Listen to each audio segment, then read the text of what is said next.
मेरी ये वीडियो सिर्फ उन एस्पिरेंट्स के लिए है, सीरियस एस्पिरेंट्स के लिए है जो घर पे बैठ के अपनी तैयारी कर रहे हैं, दिल्ली आने के लिए सोच रहे हैं और अफोर्ड नहीं कर पा रहे हैं। ठीक है, मैं केवल इसमें जो कुछ कॉम्प्लिकेशन हो रखी हैं इस फैटर्निटी में, यूपीएससी में, ये करो वो करो, मैं केवल आपको उसी के बारे में कुछ दो चार बातें बताने के लिए ये वीडियो में बना रहा हूँ। तो जो भी कोचिंग माफियाज हैं जिनके स्कैम पब्लिश हो चुके हैं, आपने देख लिए होंगे। ठीक है, स्क्रीन पे यूज करके भी देख सकते हो।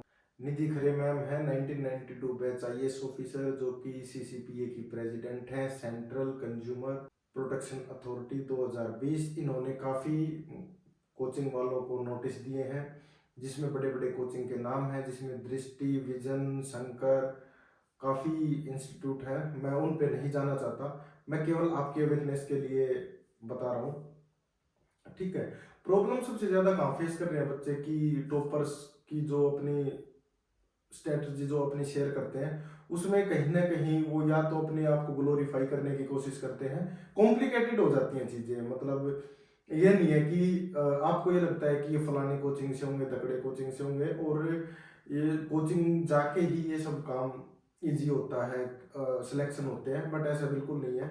मैं सिर्फ इस चीज़ को आपके लिए सिर्फ सिंप्लीफाई करने का काम कर रहा हूँ। ठीक है, पहली चीजें मतलब कुछ काफी मेन दिक्कतें हैं, हाईलाइट मैं करता हूँ थोड़ी, जैसे अफोर्डेबिलिटी होगी।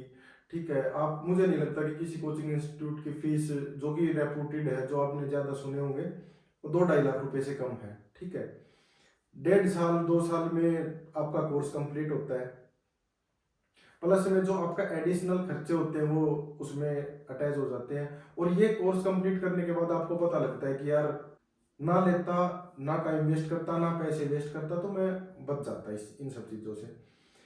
तो मैं आपको केवल ये बता रहा हूँ कि कैसे विदाउट कोचिंग आप अपने घर से प्रिपेयर कर सकते हो, जिसमें आपका बेनिफिट है, डायरेक्टली बेनिफिट है, क्योंकि आपका टाइम बचेगा, आपका पैसा बचेगा, मिस गाइड होने से बचोगे और दिल्ली की भीड़ से बचोगे। ठीक है, तो पॉइंट टू पॉइंट बात करते हैं। पहला पॉइंट आता है कि सबसे पहले तो कि कैसे करनी है। ठीक है, सबसे पहला काम करो यार, अपनी एक बुक लिस्ट फाइनल करो। ठीक है, एनसीईआरटी के साथ एक स्टैंडर्ड बुक आप अटैच कर सकते हो और उसको चेंज नहीं करना है, उसी को वही फाइनल रहेगी। दूसरी चीज, अपने पीवाईक्यू की मेंस और प्रीलिम्स की दोनों की एक बुक लेनी है, जिसमें कि आपको पूरा पूरा आइडिया आएगा कि कैसे क्वेश्चन यूपीएससी दे रहा है, क्या हमने पढ़ना है एनसीईआरटी से। तो सबसे पहले आप उसको देख सकते हो अच्छे से, एक माइंड मैप बन जाता है कि पीवाईक्यू देखोगे तो पता लगेगा कि कैसे हमने इसमें से बुक में से गेन करना है, क्या चीजें नहीं करनी, क्या चीजें पढ़नी है।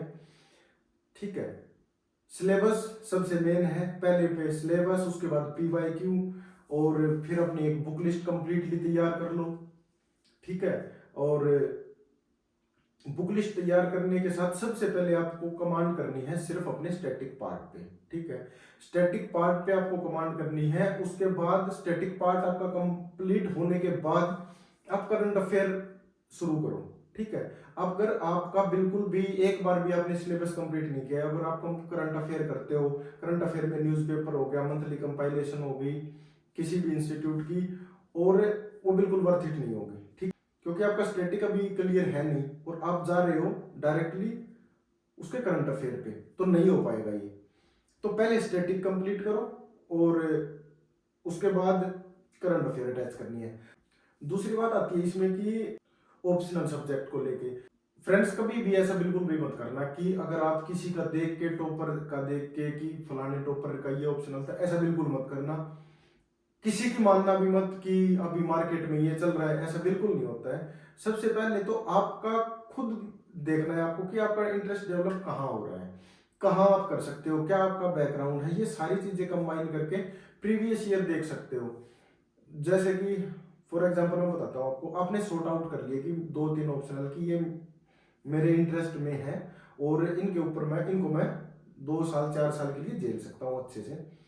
तो सबसे पहले आप जो आपने पॉइंट आउट किए हैं, अपने 2 ऑप्शनल 3 ऑप्शनल सब्जेक्ट्स, उसको आप उसके प्रीवियस ईयर देखो, सिलेबस देखो उसका, आपको समझ में आ जाएगा कि आपके लिए ऑप्शनल कौन सा ठीक है। ठीक है, बगैर सिलेबस और पीवाईक्यू देखे आप अपना ऑप्शनल बिल्कुल भी सिलेक्ट मत करना। बिल्कुल भी, मैं स्ट्रोंगली ये बात बोल रहा हूँ, बिल्कुल भी मत करना। एक रिदम में चलने दो, कंसिस्टेंसी होनी चाहिए आपकी प्रिपरेशन में कि ये बिल्कुल भी ये चीज नहीं है कि यार कि दिल्ली जाना, कोचिंग में जाने से ही सिलेक्शन होता है, यार बिल्कुल नहीं होता ऐसा। जितने भी क्लेम होते हैं जो कोचिंग इंस्टीट्यूट वाले करते हैं, वो ठीक नहीं होते हैं, फॉल्स होते हैं मैक्सिमम, जो आपने देख लिया है, ठीक है। तो रिपीट कर देता हूँ एक बार, क्या करना है आपको। सबसे पहले स्टार्टिंग में अपनी बुक लिस्ट फाइनल करनी है, ठीक है। सिलेबस अच्छे से देखना है, लिखना है और अपने पास रखना है। थर्ड, आपको प्रीवियस ईयर क्वेश्चंस अच्छे से देखने हैं, याद करने हैं, पढ़ने हैं। उसके बाद आपको करंट अफेयर वैल्यू एडिशन करनी है अपनी, और अपने इंटरनेट का बेस्ट यूज करना है, सदुपयोग। जो जैसे कि सपोज करो यार कि आपको प्रॉब्लम हो रही है, इकोनॉमिक्स में प्रॉब्लम हो रही है, ठीक है। आप नॉर्मल यूट्यूब पे पूरी वीडियोस मिल जाएंगे आपको, अवेलेबल है। उसके बेसिक से लेके जो स्टैंडर्ड बुक है वो पूरी की पूरी एक्सप्लेन की गई होती है। तो यह नहीं है कि कुछ अलग वहां होने वाला है या कुछ अलग ही वो चीज आपको कोचिंग वाले या दिल्ली में कुछ ऐसी बताई जाएगी, बिल्कुल नहीं होगा ऐसा। तो स्टार्टिंग के लिए विदाउट कोचिंग सबसे बेस्ट तरीका मैंने बता दिया है, ठीक है। तो आप इसको फॉलो कर सकते हो। उसके बाद में आपको चीजें खुद से भी समझ में आएंगी कि अब मुझे कैसे करना है, क्योंकि जब तक आप स्टैटिक कंप्लीट नहीं कर लोगे ये सब चीजें काम ही नहीं करेंगी। होप आपको अच्छी लगी होगी वीडियो, और जो भी आपकी क्यूरीज हैं, कुछ डाउट्स हैं, तो आप कमेंट सेक्शन में बता सकते हो।